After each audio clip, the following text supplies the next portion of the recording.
ታሪካችን የሚጀምረው አሜሪካን ውስጥ ካሉ እጅግ ዘግናኝና ጨካኝ አረመኔዎች ከሚታሰሩበት እስር ቤት ውስጥ አደገኛ በሆነው እስር ቤት በርካታ ታሳሪዎችን እያሳየን ነው። ብዙም ሳይቆይ ሰዓት ደርሶ እነዚህ ነፍሰ በሊታዎችን ወደየክፍላቸው እንዲገቡ ይነገራቸዋል። እዚህ እስር ቤት ውስጥ ካሉት ፖሊሶች ታዲያ ሳም የተባለ ወጣትና ለስራው አዲስ የሆነ ልጅ ፖሊስ ታሳሪዎችን ወደየክፍላቸው እያስገባ እንመለከተዋለን። አንደኛው ጠብደል ታሳሪም ታዲያ ሳም አዲስ መሆኑንና አንድ ህገወጥ ስራ ሲሰራ ስለተመለከተው በሩን ሊዘጋ ወደሱ ሲመጣ የሰራከውን ወንጀል አጋልጬ ባሳስርክ ይሻላል ወይንስ ከዚህ በኋላ አድርግ የምልህን ሁሉ ታደርጋለህ በማለት ሊያስፈራረው ይሞክራል። ሳምም አዲስ ስለነበር በጣም ፈርቶ ታሳሪውን ሊለምነው ቢሞክርም ታሳሪው ግን በማለት ሳም ላይ ያሾፍበታል። እዚህ ትዕግስቱ ያለቀው ሳምም ብስጭት በማለት ታሳሪውን ጉሮሮ ስር ይለውና ወደ ውስጥ ያስገባዋል።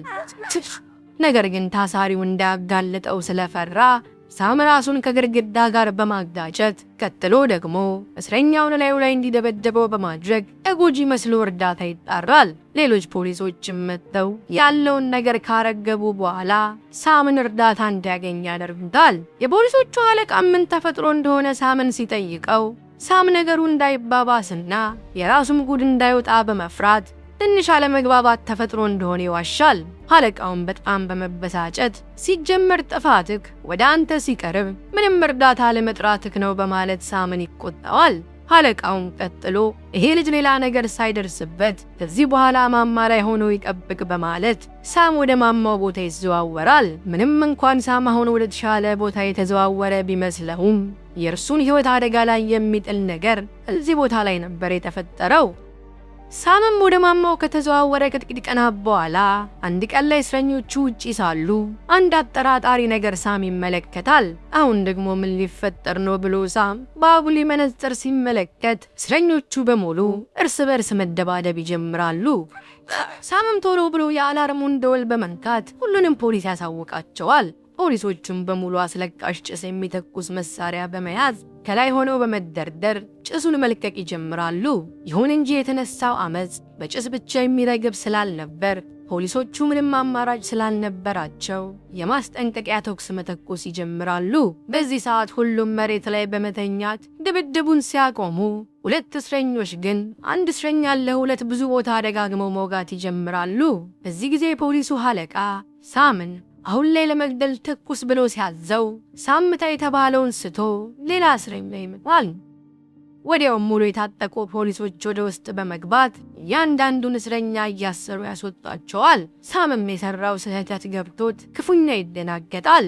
ሳም ሳያውቅ ተኩሶ የገደለው ሰው የታዋቂ የጋንግ ቡድን አባል ሲሆን የዛ ጋንግ ቡድን አባላት ደግሞ የነሱ አባል ከተነካ ፖሊስ ኃይሉ ባለስልጣን የገባበት ገብተው ነበር የሚበቀሉት።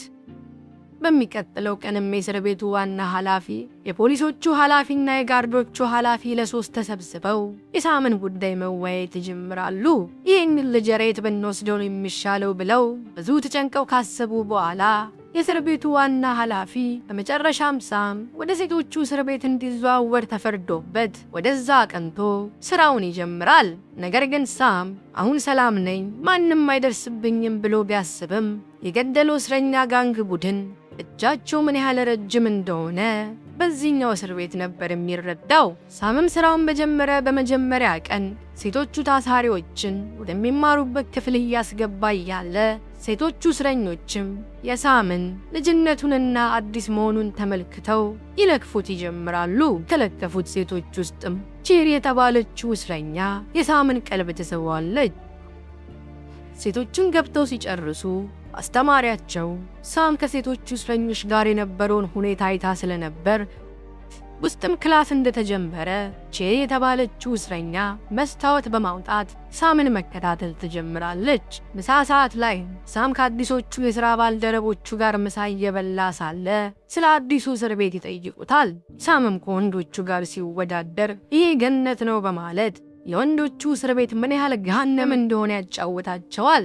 ባልደረባዎቹ ግን ይህም እስር ቤት በራሱ ብዙ የሚያስጠሉ ነገሮች እንዳሉትና ጊዜው እየገፋ ሲመጣም ብዙ ነገሮችን እንደሚያይ ይነግሩታል። ቀጥለውም ያንተን ትኩረት ለመስረቅ ሲሉ እነዚህ ሴት ሰይጣኖች ብዙ ርቀት እንደሚጓዙ በተለይ ደግሞ ሴትነታቸውን እንደሚጠቀሙ በመንገር ሳምን ልክ እንደ ስሜት አልባ ሮቦት እንዲሆን ሕጎችንም በጥብቅ እንዲከተል ያስጠነቅቁ። ማታም የመኝታ ሰዓት ደርሶ እነ ሳም እያንዳንዱን በር መዘጋቱን ቼክ እያደረጉ ሳለ አንዲት እስረኛ ሞባይል ስትጠቀም ያዩዋትና ሳምም ቀጣዩን ክፍል እንዲዘጋ ታዞ ሲሄድ ቅድም ማርካው የነበረችዋን ቼሪ የተባለችውን ቆንጅዬና ማላይ እስረኛ ያያታል። ቼሪ ውብ ገላዋንና መልኳን በመጠቀም ሳምን ከማረከችው በኋላ ሳም ከክፍሉ ይወጣል።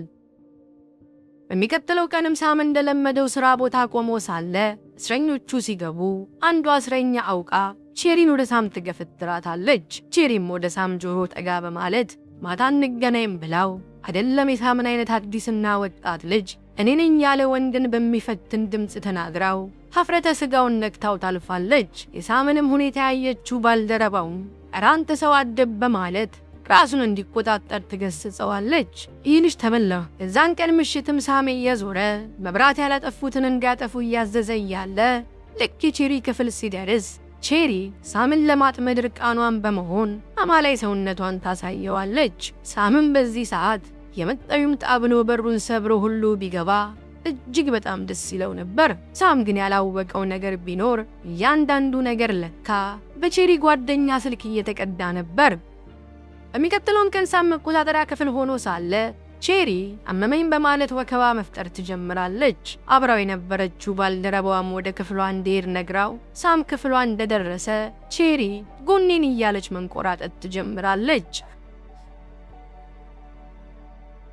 ነገር ግን እየሄዱ ሳለ ቼሪ ሳምን ደረጃው ውስጥ ጎትታ ታስገባውና እዚህ ምንም ካሜራ አያየንም በማለት እንደዛ የተመኘውን ገላ ትሰጠዋለች። ነገር ግን በስሪያቸው መሃል ቼሪ ቀስ ብላ ስራስ በማውጣት ሳምን አንገቱ ስር ከ30 ጊዜ በላይ በጭካኔ ወቅታ ትገለዋለች። ቀጥላም ሳም የደፈራት በማስመሰል እሪ ብላ እየጮኸች እየተንፏቀቀች ወጥታ እርዳታ መጥራቷን ትቀጥላለች። በመጨረሻም እርዳታ ደርሶ ቼሪን ወደ ሆስፒታል ይወስዷታል። ሳምም ልጅነቱና የልምድ አለመኖሩ ጉድ አድርገውት በጣም በሚያሳዝን ሁኔታ በለጋ ዕድሜው በተራ ስራ ሕይወቱ አልፎ እያየ ነው ታሪካችን ያልቃል።